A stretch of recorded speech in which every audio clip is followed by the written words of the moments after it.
تو بتا چکا ہوں کہ انگریزی ادب کے ڈپارٹمنٹ میں لڑکیاں زیادہ تھیں اور لڑکے کم. اسی طرح کا رجحان ہوتا ہے وہاں ادب کے شعبے میں.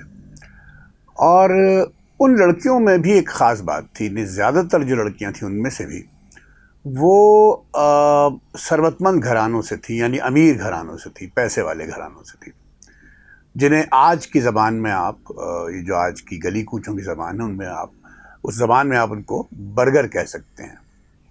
اور ہم ٹھہرے لوور مڈل کلاس ہی ہے، لیکن ایک اچھا سا ایک کمبینیشن سا بن گیا تھا ایک اسٹوڈنٹس کا. اب یہ ارلی 90s کی بات ہے. اس سے 2-3 برس پہلے غالب کی شخصیت اور فن پر ایک ڈرامہ سیریز ہندوستان میں بنی جو گلزار صاحب نے بنائی تھی. لکھا بھی اسے گلزار صاحب نے تھا اور ڈائریکٹ بھی کیا تھا، اور میرے پسندیدہ شاعروں میں بھی ان کا شمار ہوتا ہے، فلم میکرز میں بھی ان کا شمار ہوتا ہے. اور چونکہ جب آپ ادب پڑھ رہے ہوتے ہیں تو کمپیریٹیو لٹریچر کے طور پر آپ، یعنی اگر میں انگریزی ادب پڑھ رہا ہوں تو یہ ممکن نہیں ہے کہ میں کسی اور زبان کا ادب نہ پڑھوں. اور ویسے بھی میں بتا چکا ہوں کہ ناصر کاظمی کی کتاب سے میں نے آغاز کیا تھا.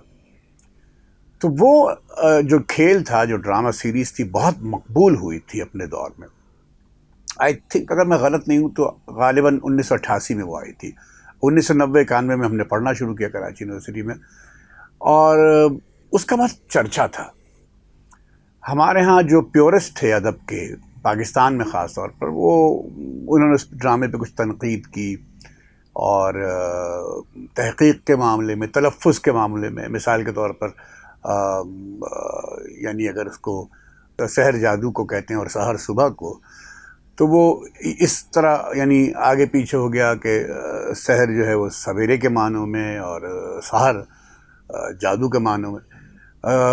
لیکن یہ چھوٹی چھوٹی باتیں ہوتی ہیں. میرے نزدیک وہ ایک بہت ہی کمال کی ڈرامہ سیریز تھی، اور غالب پر میں نے کم از کم، یہ میری رائے ہے، اس سے آپ اختلاف کر سکتے ہیں، اس سے اچھا کام نہیں دیکھا. اور اس ڈرامے کی دو خاص باتیں تھیں، یعنی اپارٹ فرام گلزار صاحب ڈائریکشن اینڈ رائٹنگ. ایک تو جگجیت کی کمپوزیشن، جگجیت سنگھ صاحب کی کمپوزیشن، اور ان کی بیگم نے اور انہوں نے اور کچھ اور گلوکاروں نے بہت کمال کی غزلیں گائیں. غالب کے کمال کی غیر معمولی ایکسیپشنل کمپوزیشنز بنائیں جگجیت صاحب نے، جو اس وقت بہت گائی جاتی تھیں گلی کوچوں میں. اور آج تک غالب کو جب بھی آپ یاد کرتے ہیں، یعنی آپ تو یہ ممکن نہیں ہے کہ جگجیت کی کمپوزیشنز کو آپ بھلا دیں.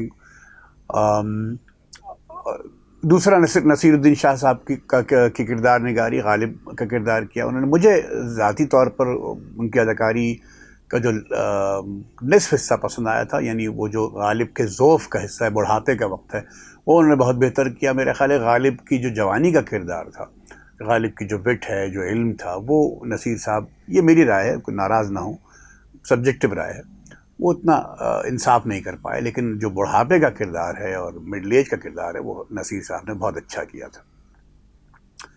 اب ہم کراچی یونیورسٹی میں بھی جگہ جگہ اس کا ذکر ہوتا تھا اسٹوڈنٹس کے درمیان. ایک روز میں سیمینار روم میں داخل ہوا، جو کامن روم کو ہم سیمینار روم کہتے تب بھی کہتے ہیں.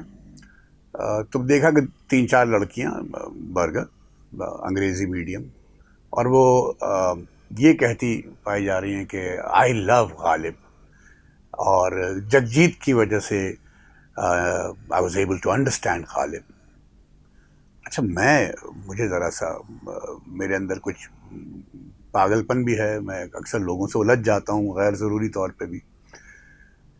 تو مجھے کچھ عجیب سا لگا، میں نے کہ یہ کیا، یہ کہ میں غالب کو میں جگجیت سنگھ کی وجہ سے سمجھ پائی یا پایا.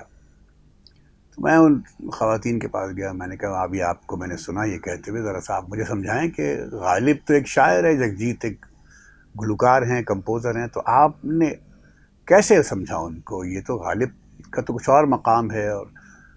اور اس پر میری ان سے ایک چھوٹی سی تکرار ہوئی، بحث ہوئی، اور ظاہر ہے کہ ان لڑکیوں میں پھر مقبول نہیں رہا.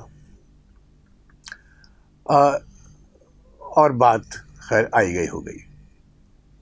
مگر اب میں سوچتا ہوں تو چونکہ مڑ کے دیکھ رہا ہوں، میں ماضی کو یاد کر رہا ہوں، تو لگتا ہے کہ وہ لڑکیاں کچھ بہت غلط نہیں تھیں۔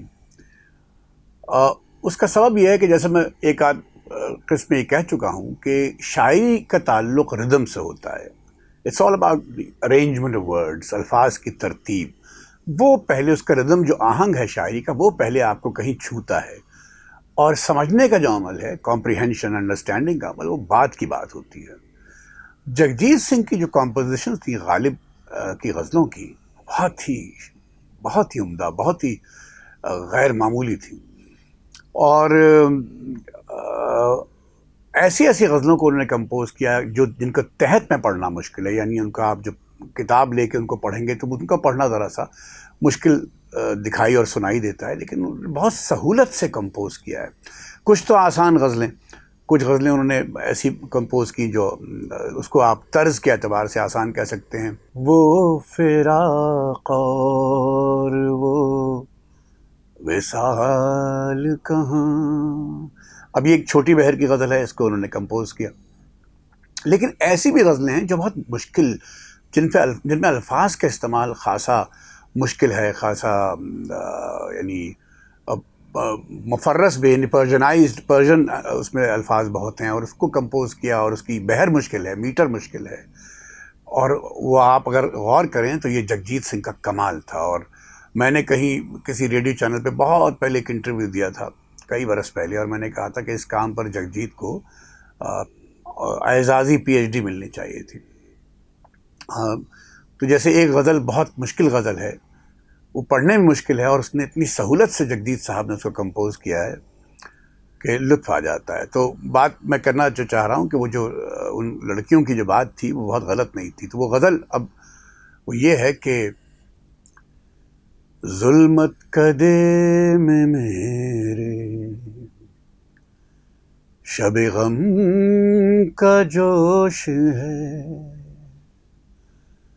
ایک شمع ہے دلیل صاحب سو خاموش ہے، ظلمت کدے میں میرے شب غم کا جوش ہے۔